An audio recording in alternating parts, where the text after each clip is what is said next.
Good afternoon. Welcome to the Water Center at Penn's Alumni Water Forum Speaker Spotlight, featuring water systems, structures, and governance. My name is Joanne Spigonardo, Senior Advisor at the Water Center at Penn. Thank you for joining us and happy Alumni Weekend. My work at the Water Center focuses on student, corporate, and alumni engagement. I would like to thank the Wharton Club of Philadelphia for collaborating with us on the promotion of this event. The Water Center at Penn is an applied research center that supports communities in meeting their critical water challenges by identifying resilient and sustainable solutions, combining natural and built systems, and based on equitable principles that reflect community voices. We strive to educate the development of future water leaders in these communities and the larger water sector so that the water decision makers reflect the communities they serve, continue working in the water sector field, and have a network to support them to advocate their leadership skills. Our moderator today is Steve Tambini, Senior Advisor at the Water Center at Penn. Steve Tambini joins the Water Center after serving as the Executive Director of the Delaware River Basin Commission, DRBC, for 10 years. As the Executive Director, Steve led the 5-member Interstate Commission supporting its missions to manage, protect, and improve the water resources of the Delaware River Basin. Steve holds a BS degree in Civil and Environmental Engineering and an MS degree in Environmental Engineering, both from Clarkson University in Potsdam, New York. He is a registered professional engineer in New Jersey. Steve will now give an overview of our webinar and introduce our spotlight speakers, John Ikeda, Chief Mission Officer, Water Environmental Federation, WEF, and Cynthia Koehler, Executive Director, WaterNow Alliance. Sending it to you, Steve. Thank you so much, Joanne. Really appreciate the opportunity to moderate today's discussion. Welcome to Penn Alumni Water Forum. And as Joanne mentioned, today's topic is water system utility structures and governance. Similar to what Joanne said, I just want to talk a little bit about the Water Center at Penn. The Water Center is an applied water research and policy hub that's focused on water equity, water resilience, water leadership, and water innovation. We're very privileged, proud to be working in partnership with the University of Pennsylvania. And as Joanne mentioned, we're housed at the University of Pennsylvania as well. Among the many things that we do at the Water Center, we work with corporate partners. We have what's known as a corporate roundtable, where corporations and academics come together to find solutions for today's most pressing water challenges. The corporate roundtable has 3 main focus areas. One is the development of white papers.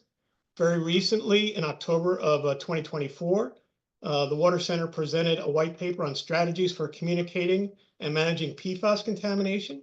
So I'd encourage you to go to the Water Center's website and download that. Today's topic, water system structures and governance, is a subject of a white paper that we're working on right now. So we're very much looking forward to perspective from our 2 spotlight speakers, and we're also looking for your input as well. We'll talk about how you can provide input through our question and answer session. We've got 2 other papers on the horizon, one on water reuse that's coming up this year, and then next year we're excited to say that we'll be working on a paper on AI and water coming in 2026.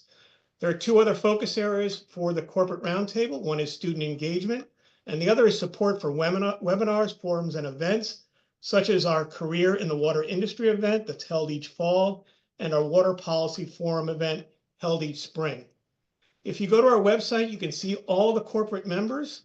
I don't list them all here. I'm listing the platinum members, but we certainly appreciate the engagement, the partnership, and the support from all our corporate members and all the input we get for developing programs such as the one we're going to touch on today.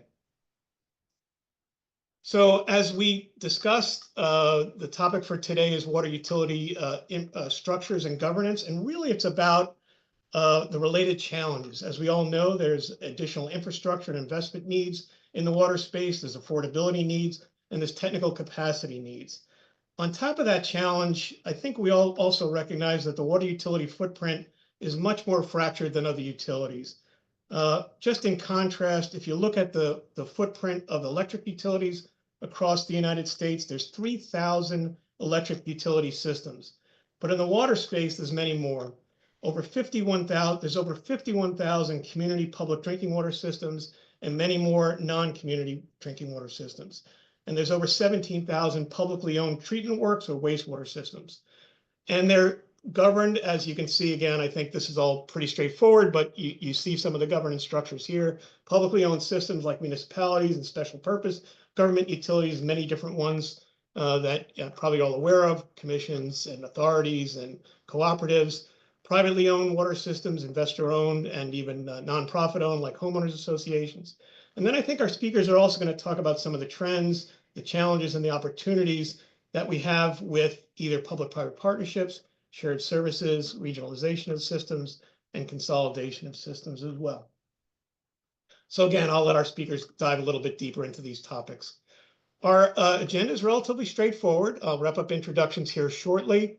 I'll introduce our speakers. Our speakers will be speaking for about 20-25 minutes. And again, I'm very much looking forward to their perspective on this topic and being able to use that as part of our white paper as well. We're very much looking forward to your questions, and hopefully we'll have answers for them. I think most people are familiar with Zoom and the features of Zoom, but let me just provide one quick reminder. So when you interface with Zoom with the folks that are on the other side of the screen, I think you're offered a couple of different options. One is the chat option and one is the Q&A option.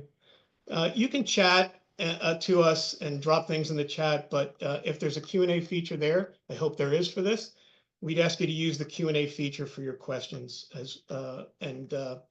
If we don't get to all of them, at least you'll see the questions and maybe someone will provide an answer in writing to you as well. So let me move on now to our speakers. Very, very pleased to have joining us today, John Ikeda. John is the Chief Mission Officer for the Water Environment Federation. WEF is a leading member association for the water sector, representing over 31,000 water professionals around the world. John is responsible for WEF's portfolio of technical programs and volunteer expert communities. He's a global expert on finance, policy, and regulation for water. John was previously practice leader for water at Castalia, a strategy consulting firm for the infrastructure sectors. John's going to go first, but I'm going to introduce Cynthia as well. We're very pleased to welcome back Cynthia Koehler. Cynthia is the executive director of the WaterNow Alliance. The WaterNow Alliance is a network of water leaders advancing sustainable, affordable, and resilient water strategies in their communities. Cynthia is an environmental attorney and a water policy expert with over 20 years of experience working on federal and state water issues and legislation. She was previously the Environmental Defense Fund's legislative director for California water issues and the legal director for the Save San Francisco Bay program. I'm very pleased to welcome both our speakers. Just one housekeeping note, Emma Dennison with the Water Center staff is helping in the background. You may hear us call out to Emma from time to time. So with that, I'm going to turn it over to John and welcome him to today's program. Yeah, thank you, Steve. So I'll go ahead and share my screen here.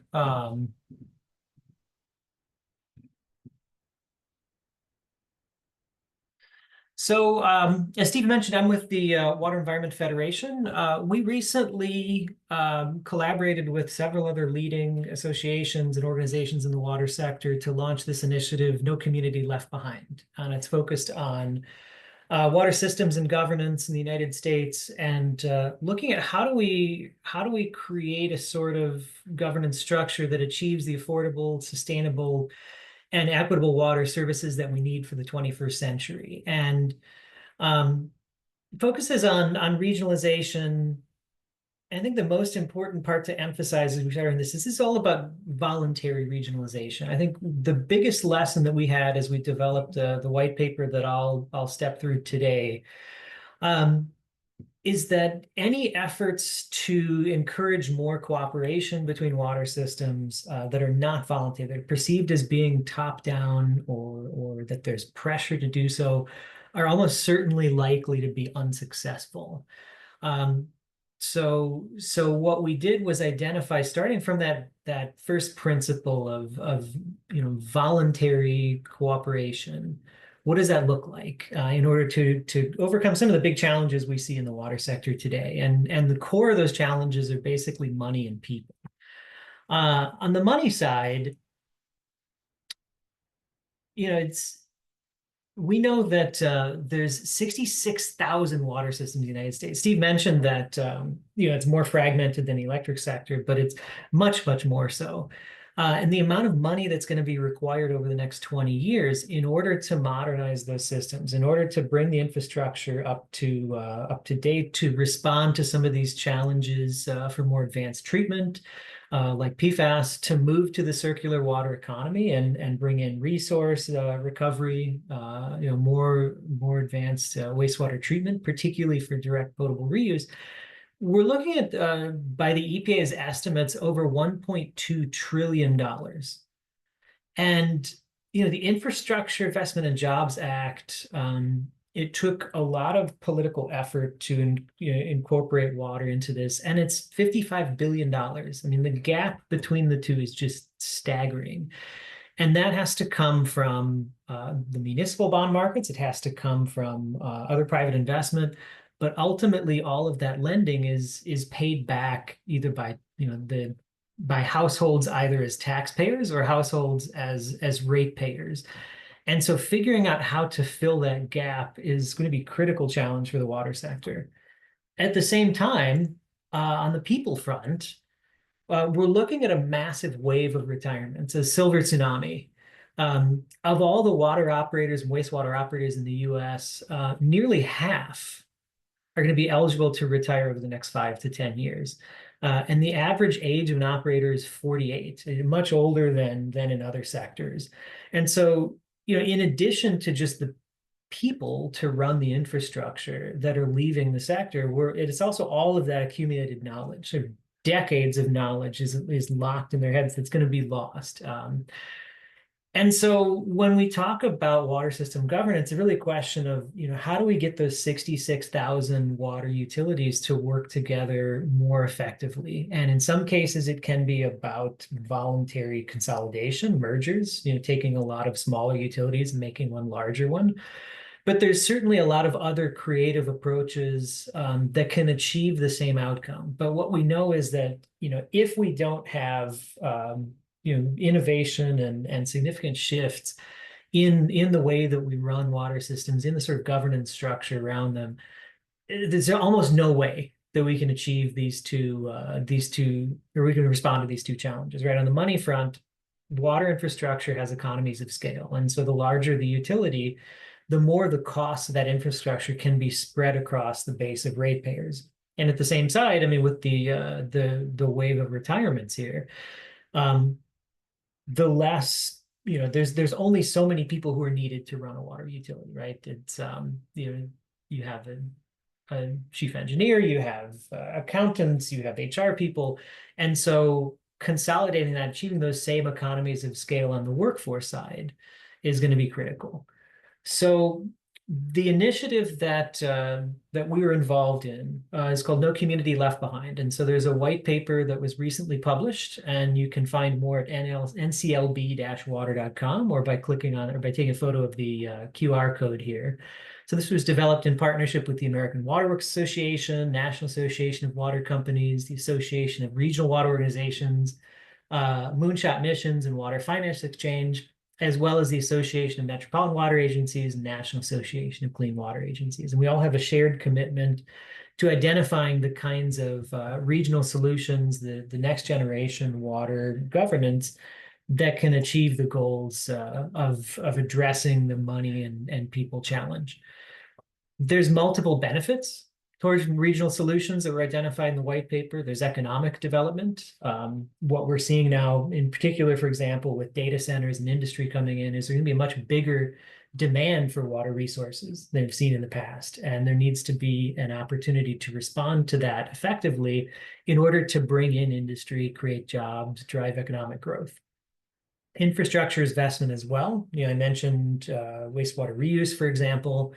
That's one of the ways that they're meeting the demand for this increase, or meeting the increased demand for water, for industrial uses, for cooling, for data centers. Spreading that cost over more people, over multiple utilities is one way to meet that. And same side, increased innovation. A lot of innovation is expensive, and being able to access these technologies, to have the internal capacity to take advantage of them, when utilities work together or when they consolidate voluntarily, they can increase their ability to take advantage of these emerging technologies. Finally, is resource management. Water is ultimately a watershed issue. And with a lot of utilities within a single watershed that may or may not be coordinating very effectively, it's difficult to manage water resources in a sustainable way. In the white paper, we identified several different options for regionalization. So from there being more autonomy for the individual utility to less autonomy on the right side, first is shared services agreements, where utilities agree to work together, say on bulk purchases to negotiate, better rates on chemicals, for example. Next is wholesale water agreements, where one utility agrees to purchase water from another utility and distribute it through their own distribution network, or they agree to provide wastewater treatment services. This allows them to achieve those economies of scale with the most expensive infrastructure assets or the treatment plants, while still maintaining independence. The next is contract operations, where some or all of the operations are outsourced to a private service provider. So the autonomy is still maintained. The assets are still owned by the municipality. Control over service delivery still stays with the public sector, but the actual service provision is by the private sector. And that can be on a very narrow portion, or it could be essentially turnkey for the entire utility. Next is shared governance, particularly cooperatives. This is much more common in the energy sector. This is where multiple small utilities work together with a shared board, and it allows them to achieve some of those economies of scale. And finally is voluntary consolidation, where literally two or more utilities agree to completely merge to create a single utility. And a couple of examples that are highlighted in the white paper that I wanted to flag here. The first one is Central Arkansas Water, and this was 27 small systems that merged in order to achieve workforce efficiency specifically. And then Camden County Municipal Utilities in New Jersey. This was 57 different plants that were combined across 37 municipalities, and there were significant cost savings in this, as well as at the watershed level, significant water quality improvements, and bacteria levels dropped by over 95%. Finally, the message I want to leave to everybody today as we think about how to take this initiative forward is, ultimately this question of water governance, this question of regionalization, it's not a technical problem. Right? This isn't an engineering challenge. It's not something that requires technological approaches. It's ultimately political economy, right? It's how do we understand the incentives behind why utilities aren't cooperating now, and what are the kind of policy incentives that can encourage more collaboration? And a tool that I find particularly useful for thinking about this, and certainly this is an area of research where I would be very interested to see the academic community picking up on, is institutional analysis and development, which was developed by an economist named Elinor Ostrom, who won the Nobel Prize for Economics on this topic in 2008. And this essentially looks at what is the structure within the community. What are the physical constraints of the infrastructure? Who are the communities? And what are the rules both at the federal level with the EPA, the state level, as well as the sort of informal norms within the community that are shaping that behavior? And then what are those organizational structures inside the community at the state and federal level, and how you can affect action in what's called an action arena? And then what are the payoffs, right? In the past, when there's been interactions across these different levels, what's been the outcome, and how does that shape people's thinking? And then how do you start to move the needle with different incentives, with opportunities to create more dialogue? How can you start to shift the needle on that? And this is very much an emerging area. And it's one where I think a lot more research is needed because, as I mentioned at the beginning of the talk, we've got massive challenges around, money and people for the water sector. And without new approaches to governance, I don't think it's going to be possible to achieve that. So I'll hand it back to Steve now, and I believe we'll hear from Cynthia.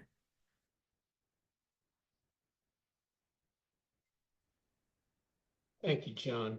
Yeah, we're going to move on to Cynthia at this point, and we're going to save questions till the end. But I will say this, in terms of saving questions to the end, if you do have a question, when I say save questions to the end, I mean responding to them. So if you do have a question that you'd like to enter into the Q&A, you can really do that at any time. But I'm going to turn it over to Cynthia at this point. Thank you, Cynthia. Thanks, Steve. Thanks, John. That was great. I've been taking notes because I'm changing my topic to talk about how much we agree. Many of our conclusions are very similar. Hello, everybody. I'm very happy to be invited to be here with you today. As Steve indicated, I'm Cynthia Koehler, Executive Director with WaterNow. Next slide. For those of you not familiar with us, we are a network of water utility leaders advancing climate resilient, affordable, and innovative water management strategies across the One Water spectrum.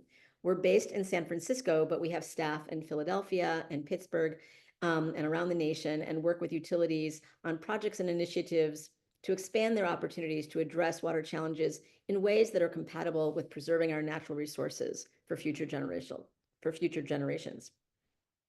Because of that broad engagement, we have a lot of thoughts. We've given a lot of thought to the questions raised in this forum. So you can go to the next slide. The challenges that drinking water utilities are facing are not mysterious, and John described a lot of them, and I expect most of you are familiar with them. Primarily the rising costs associated with climate change, increasing droughts and flooding, upgrading aging infrastructure, and addressing new contaminants such as PFAS, which present major health risks. Water rates have started to rise more quickly than many incomes, giving rise to substantial concerns about affordability at lower income and even middle income levels of society. A critical factor in all of this is that water is overwhelmingly paid for at the local level.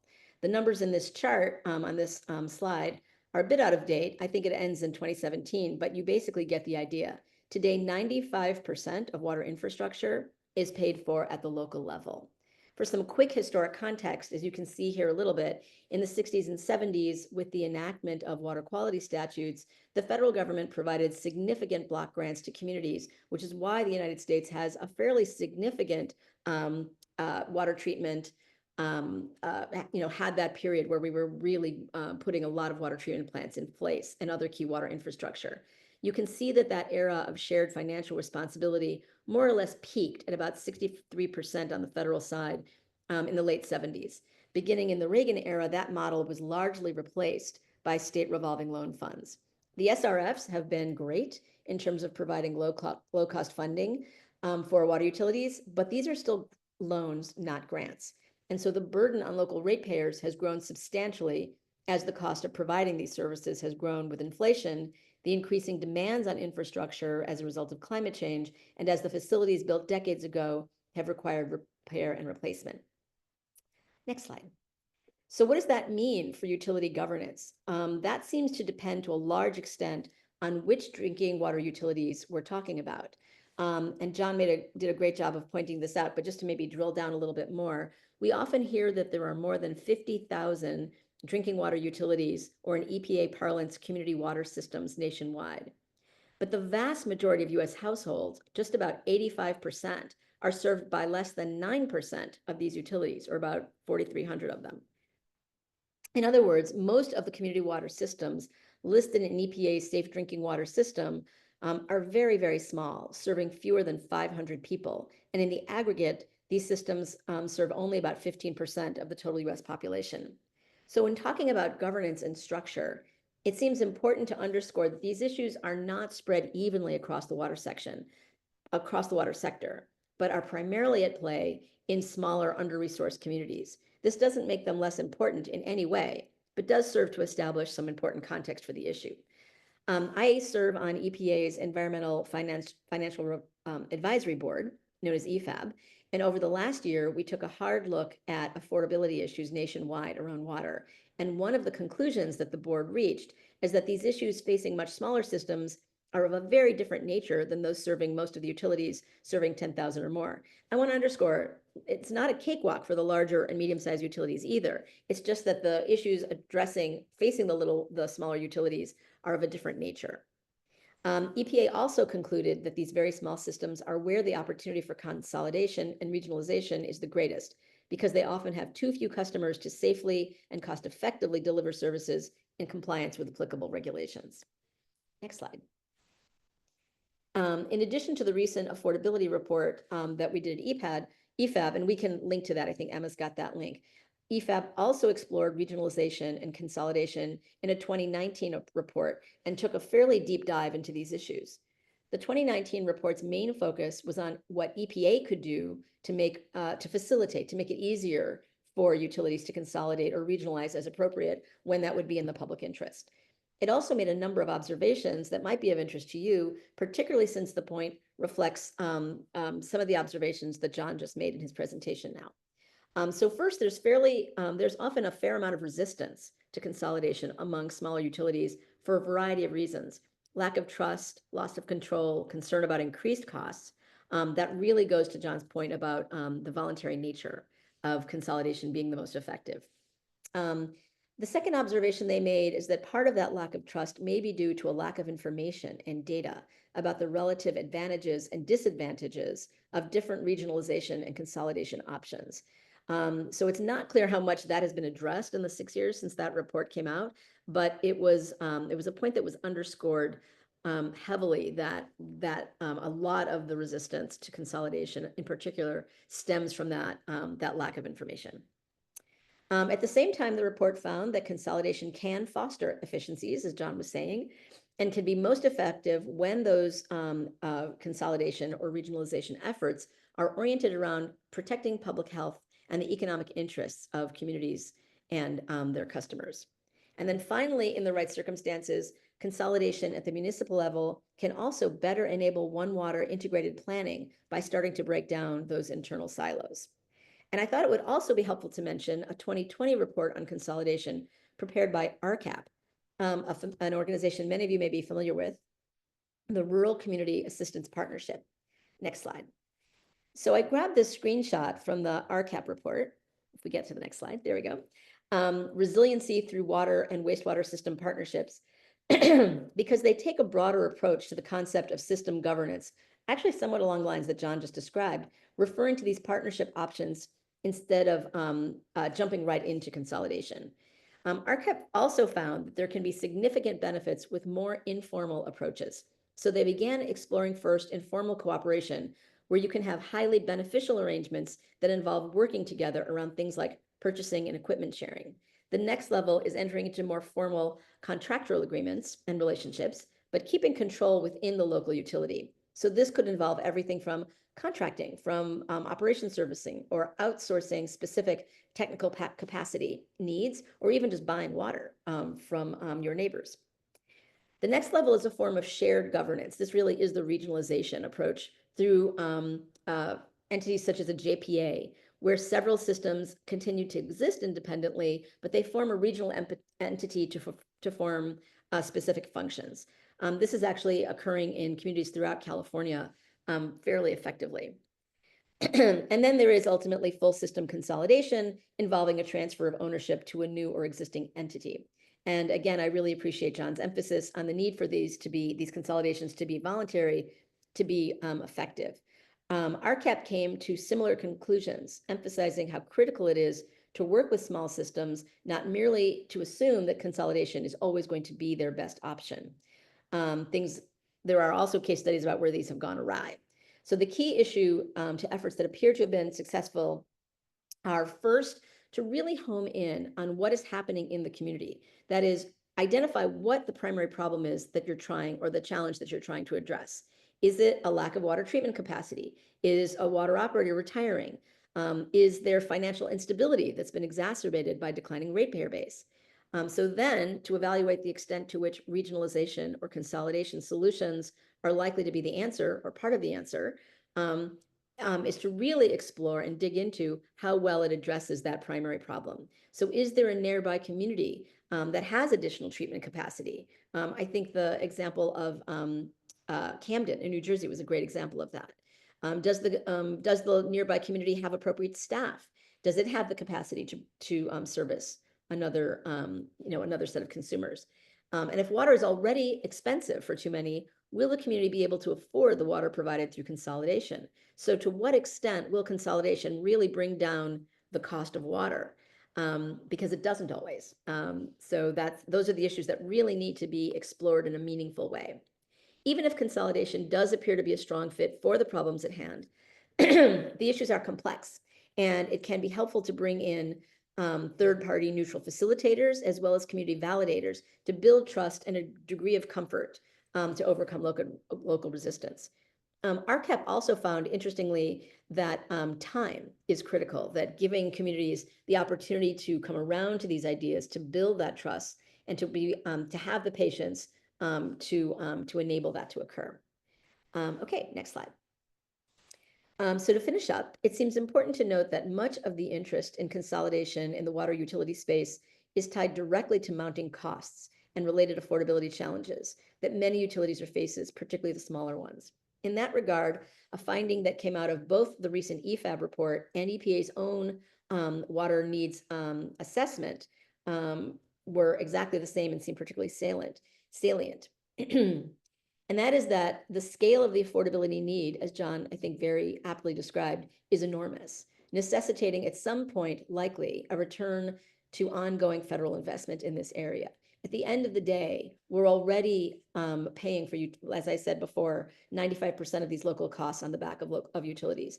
There may be efficiencies in bringing these, in consolidation and regionalizations, but it's not clear that kind of consolidation will bring down costs to the level necessary, given the scale.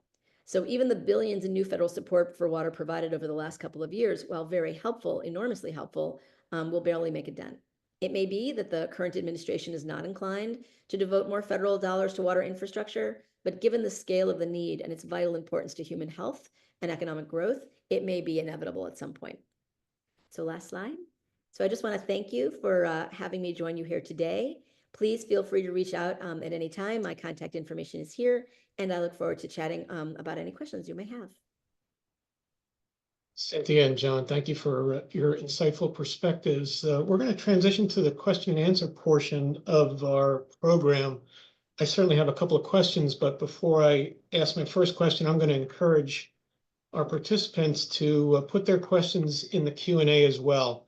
As I said earlier, it really would be helpful to get perspective from the participants and the audience. And so anyway, let me ask you to get your crystal ball out a little bit. I know this is, nobody can predict the future, but if you think about the future of drinking water systems and wastewater systems 10 or 15 years from now, what trends do you see either continue or change, or what governance or structural innovations do you see, or do you hope you'll see, to address some of the issues that you've raised today?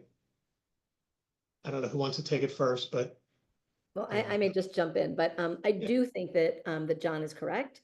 That I do think that there will be a trend towards consolidating and regionalizing, particularly around the very small systems. I'm not sure that we'll see that with the systems that are already pretty well functioning at the median, at that more mid-level.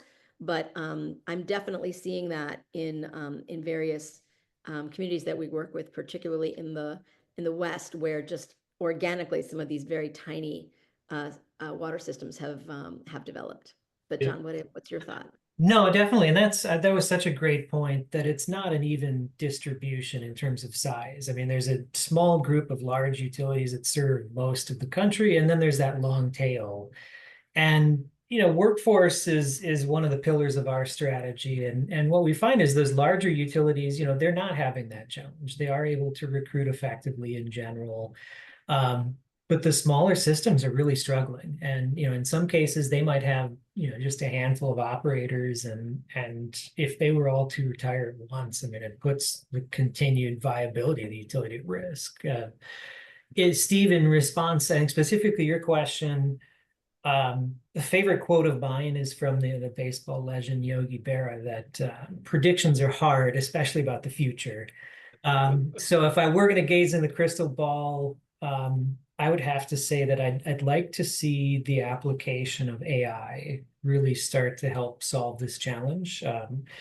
We've been hearing from a lot of utilities a lot of interest in how to use that effectively. WEF has been focusing on the applications of AI in the water sector and starting to bring together those solutions providers and utilities. And on the workforce side, there's huge opportunities to augment the efficiency of existing workers and start to manage that transition of all of that knowledge, that sort of tacit knowledge that exists inside the head of operators, and transfer that to the next generation.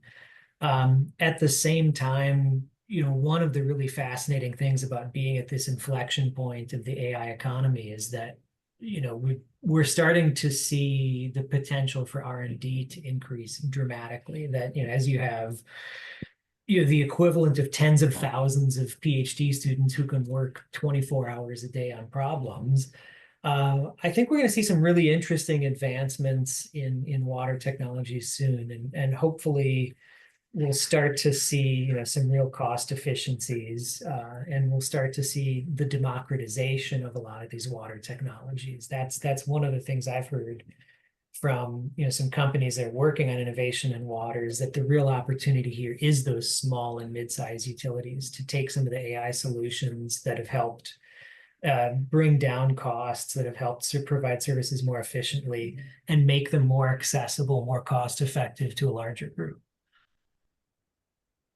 Yes, thanks for bringing up AI again, John. And that is a crystal ball that I'm not sure any of us can predict at this point how that's going to help, but it certainly seems like it will be part of the solution. So thank you. I'm going to go to one of the questions from the audience at this point. I'm going to skip around a little bit, so I may not go in order. Apologize. I'm trying to flip through them as I'm listening and consolidating, but I saw an interesting one here from Ella Helmuth. She says, I'm in a region where nearly every water system is extremely neglected and in need of major infrastructure improvements. There seems to be little movement towards consolidation, at least partially, because no system is much better than another. Can you speak to that at all? Yes, that is the challenge, right? I mean, for the most part, the consolidation piece works when, I think John and I were both talking about, when you've got a larger system, as you did in the Camden case, that has that capacity.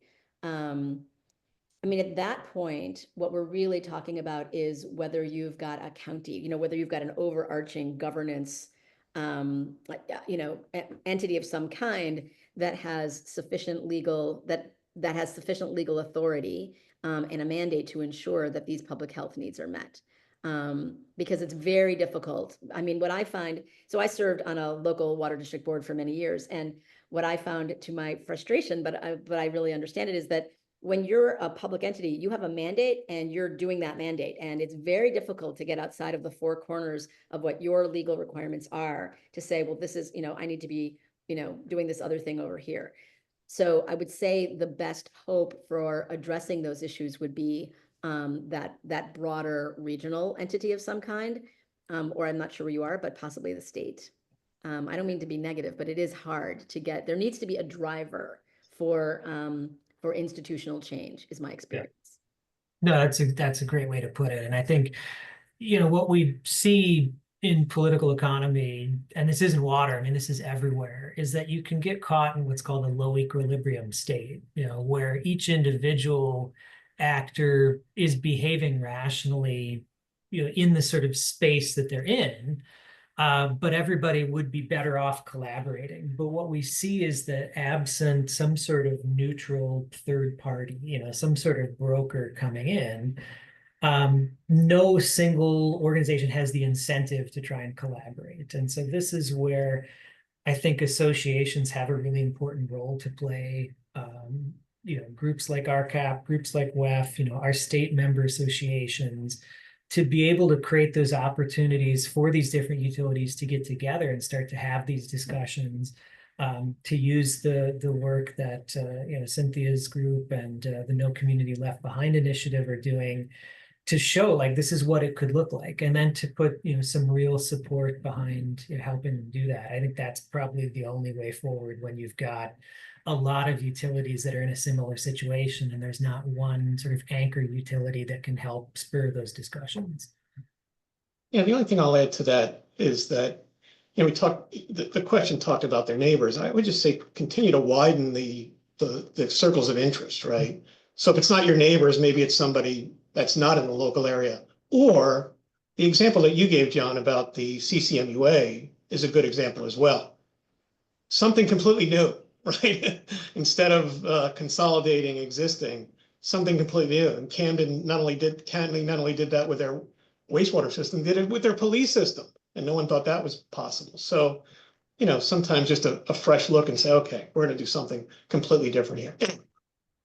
Another question, and I'm going to probably add to it a little bit. And this one is from Paula Figueroa Vega.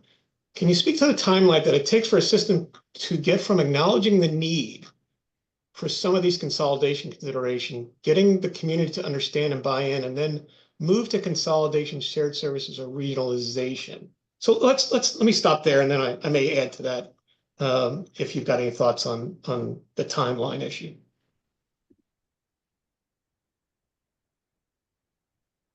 I don't have enough experience to have specific thoughts other than that it does take time. Building that community consensus takes time. And this may be a moment to talk a little bit more about what was unique about Camden. And I think it was leadership. Sometimes it really can come down to it's this person or that person.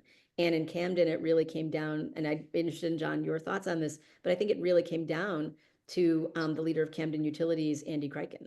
I mean, maybe it would have happened without him there, but he really had that vision, and he had the personal wherewithal to make it happen.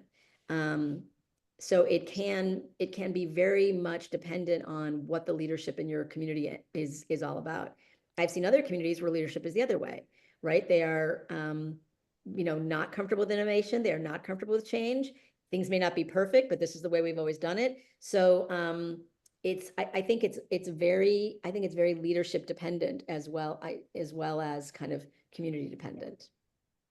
John, let me get a little twist to the question as well, John, because you had talked about that significant gap in investment need versus, what's available. You touched on a bit the fact that, the challenges are getting ever so, greater.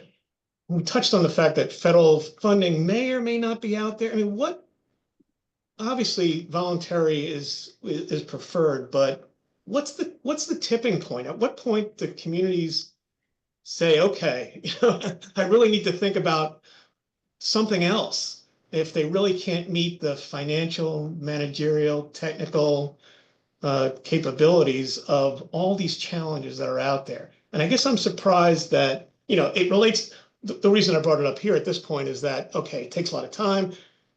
You had mentioned a model of getting community engaged, and that's all important, but and we do see a trend of consolidation, but is there a tipping point? I mean, I don't want to be doomsday here, but I mean, if SRF went away, or is there something that might accelerate some of the timelines?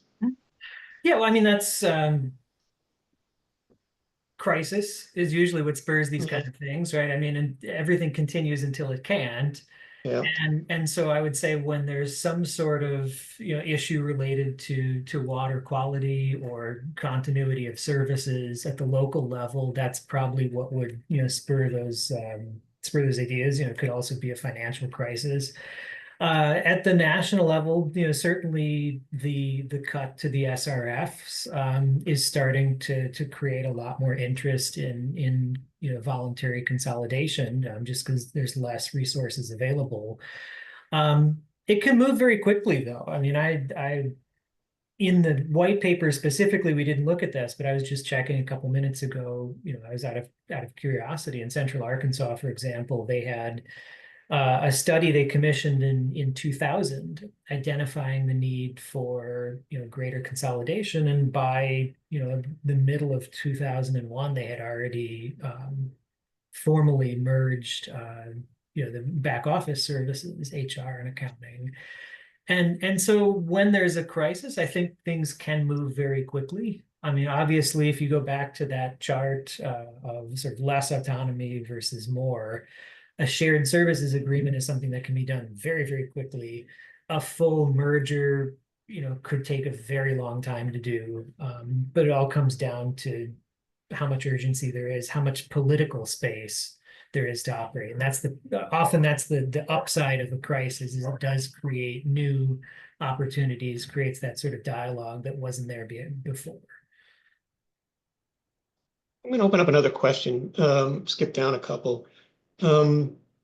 Questioner says, whoops, it just moved on me.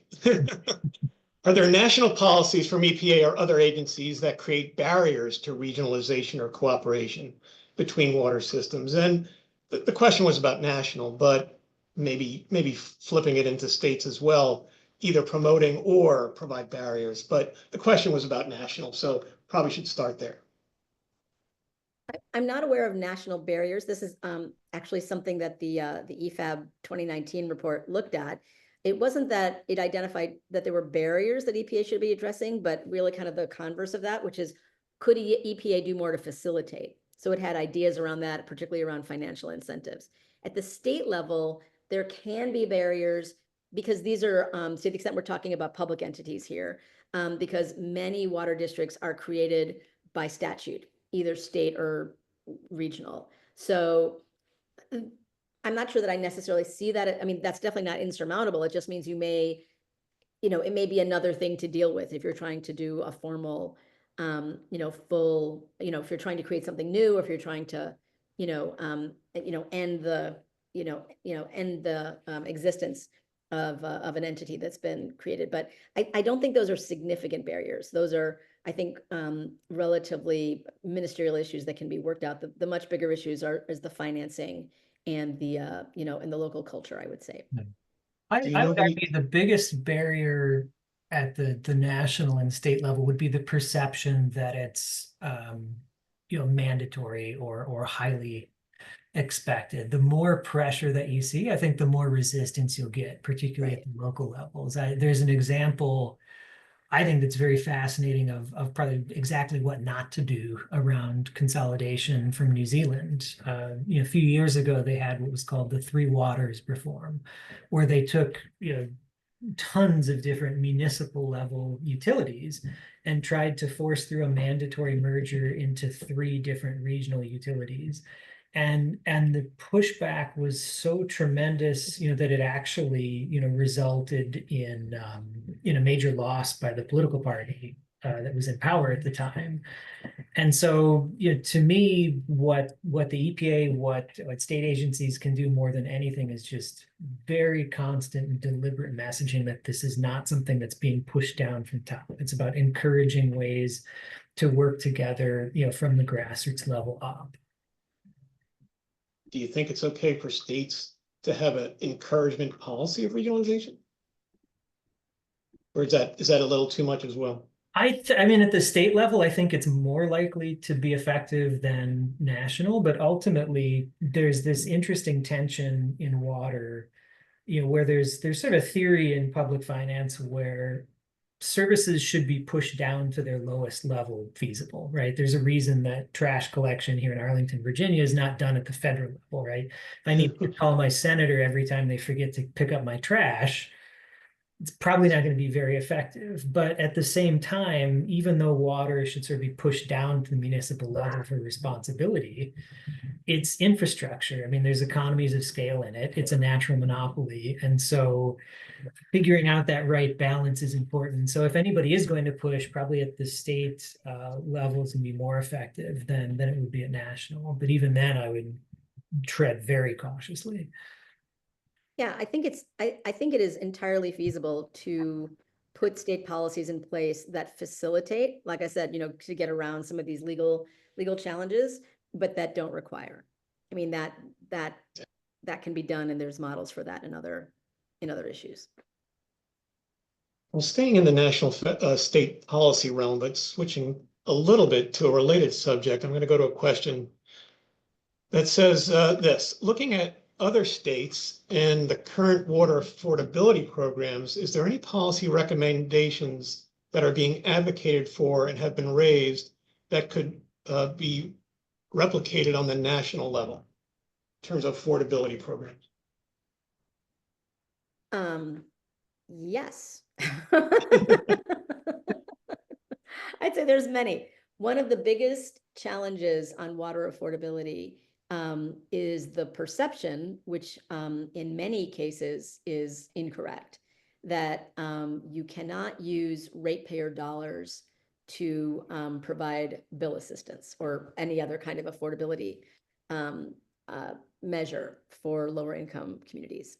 There's a map in the EFAB study that shows that there's a very small number of states, I think fewer than 6, that have absolute prohibitions.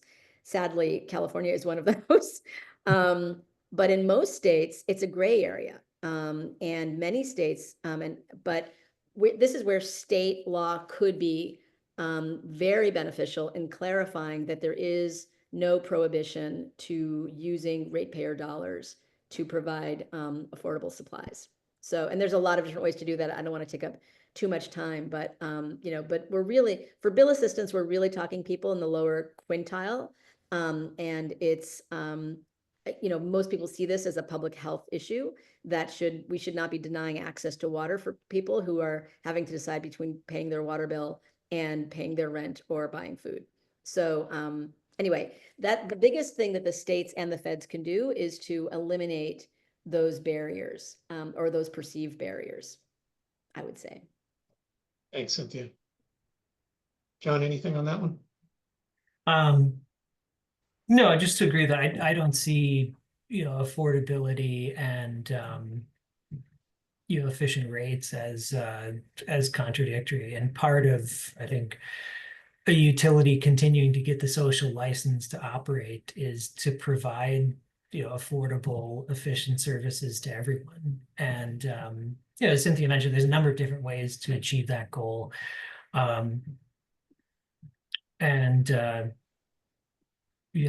far as specific states that would serve as good examples, that's something that I'd have to get back to the group on. But, so we probably have time for one more question. I know I wanted to touch on the affordability issue, but back to the consolidation issue. Number one, I do want to thank the participants for a lot of great questions and apologize that we're not going to get to them all. So we have time for one more. But let me try this one. So how have rural systems overcome the dispersed nature between systems through consolidation? Construction of a proximal new facility? That's a question. Carroll County, Maryland has 35 rural villages that all have aging septic systems and are located in very rural areas. If you could talk about some of the spectrum of options of consolidation when that's the challenge. Yeah, I think this is where it's important to remember that, consolidation or sort of cooperative approaches, it's not necessarily just on the infrastructure. I mean, there's economies of scale on the management side as well, on back office services like accounting, like HR. Sometimes, there is just too much geographic dispersion for it to make sense. Sewer systems in particular, there's a minimum population density that's required. But, even with the sort of rural villages that are mentioned in the question here, the management and oversight, the O&M of those systems could be shared, or spread across a single entity and managed. It's not like you need a separate organization or separate function within a municipality to manage each one of those. Cynthia, any thoughts on that one? No, I think John got it exactly right. I think the question poses really one of the more compelling challenges that as a nation we haven't figured out. There are times, I don't know that I have anything new to add. It's a longer conversation, but there are some things that can be done short of putting everybody on the same grid. Yeah, I think one of the tools in the toolbox and one of the trends is the circuit rider concept. So as John said, the back office can be consolidated and potentially the field operations can be managed through just going to each one, you know. So in any event, I want to thank our speakers, not only for their very insightful perspectives on a challenging subject and their thoughtful answers to your questions and my questions. I know we didn't get to all the questions, so I believe we're going to be making a recording available of this presentation as well. I want to turn it back to Joanne and once again thank our speakers. Thank you, Cynthia, John, and Steve, for your salient remarks on water and its value. In closing, I'm remembering Benjamin Franklin by his quote, "When the well's dry, we know the worth of water." Thank you again for attending. Wishing you a wonderful alumni weekend.